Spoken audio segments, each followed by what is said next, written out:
Item hash, SCP-405. Object Class, Keter, Designation downgrading to Euclid pending response planning and efficiency review by, Redacted. Special Containment Procedures. Infected subjects are to be contained at SCP-405 isolation zones. Redacted. Zones exist in depopulated areas. All field teams encountering SCP-405 are to be informed of the locations of nearby isolation zones. All observation of SCP-405 victims is to be done via video link from a distance of no less than 1 kilometer.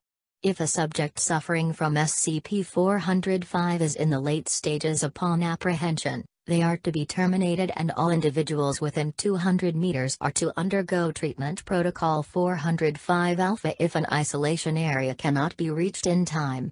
Treatment Protocol 405 Alpha is also to be used on any individuals found in the preliminary stages of SCP-405 infection. SCP-405-1 are housed at Research Facility Redacted in the Redacted Desert. On no account are individuals suffering from SCP-405 to be brought into contact with SCP-405-1. SCP-405-1 are to receive limited human contact from Doctors Redacted and Redacted only while Doctors Redacted and Redacted have been dosed with Type 3 sedatives. SCP-405-1 are housed in redacted adjoining 10 meters by 10 meters by 10 meters cells and are not considered an escape risk. Research Facility Redacted remote location is for their benefit, not ours.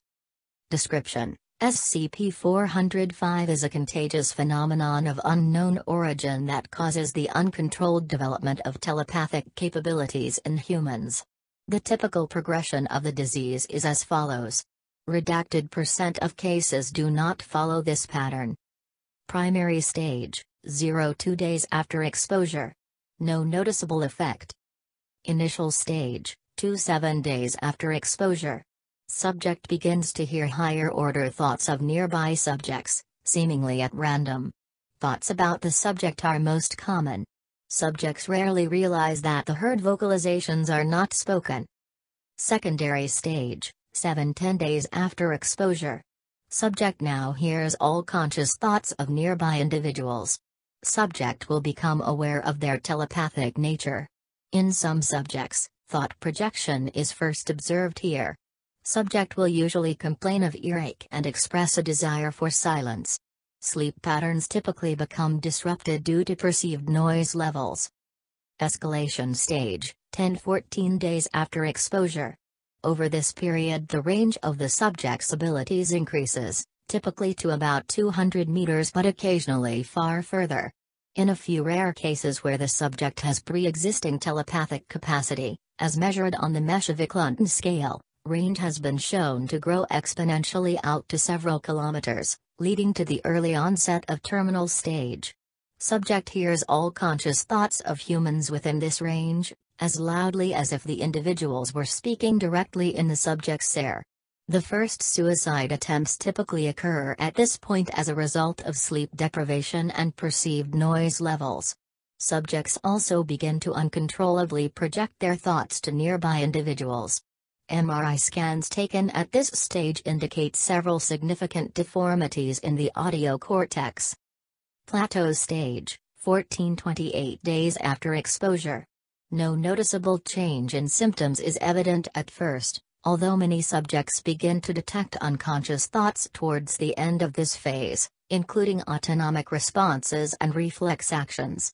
Subjects typically exhibit a wide range of dementias such as, redacted, consistent with sensory overstimulation and sleep deprivation by this stage, and most, redacted %, attempt suicide, often frequently and with increasing levels of creativity and desperation.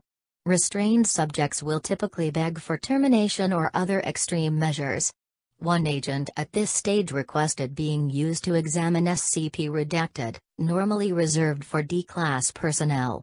To date all subjects have been observed to attempt to deafen themselves if able, most commonly by inserting a long thin object, such as a pen, into their ears until the internal structure is destroyed. Towards the end of this phase, subjects often experience catatonic episodes and begin to suffer from seizures. These are not apparently related to the telepathic abilities but rather due to swelling in the subject's neural tissues. Terminal stage, 28 days after exposure until death, typically 32 days after exposure. Subjects slip into a coma and begin to suffer from persistent seizures caused by significant brain deformities. MRI scans taken at this stage confirm audio cortex is still processing vast quantities of data. Experiments with animals, including higher primates, confirm that SCP-405 is species-specific.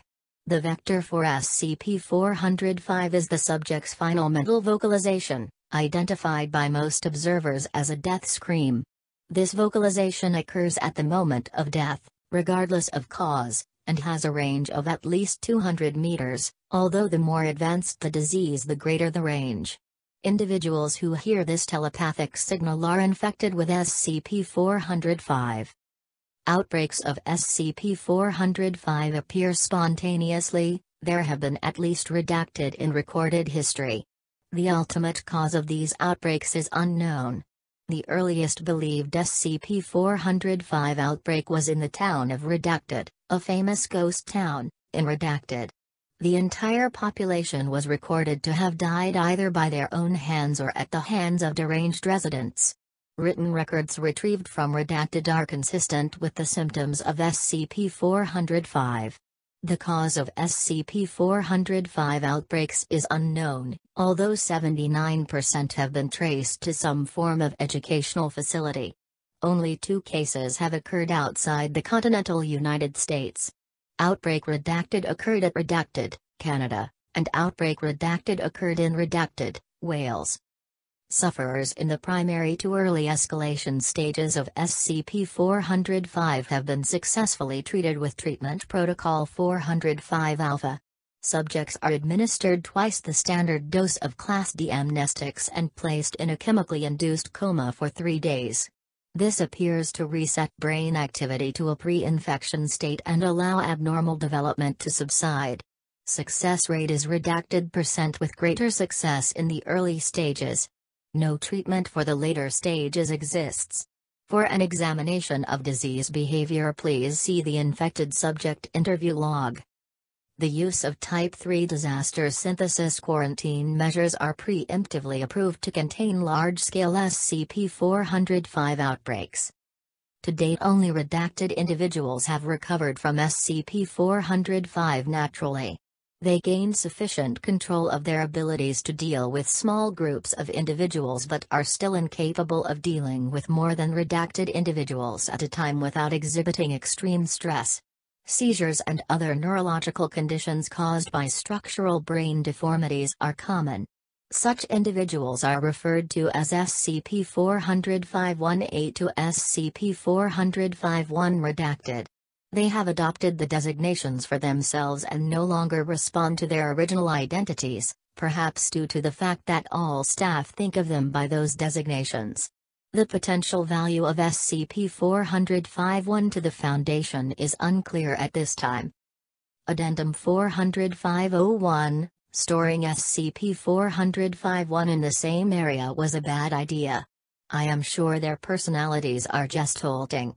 I observed SCP-405-1 redacted tapping the desk in her room yesterday in a manner consistent with playing the piano, but only SCP-405-1 redacted has any musical talent. Worse, SCP-405-1 redacted reported finding himself performing an action unconsciously and wished to know if I recognized it. SCP-405-1 redacted was unconsciously field stripping an imaginary redacted. None of them have military backgrounds, they picked that up from us. If you get any more survivors, don't send them here. Dr. Redacted. All interviews with SCP-405 victims or SCP-405-1 are to be recorded in Interviews Log 405.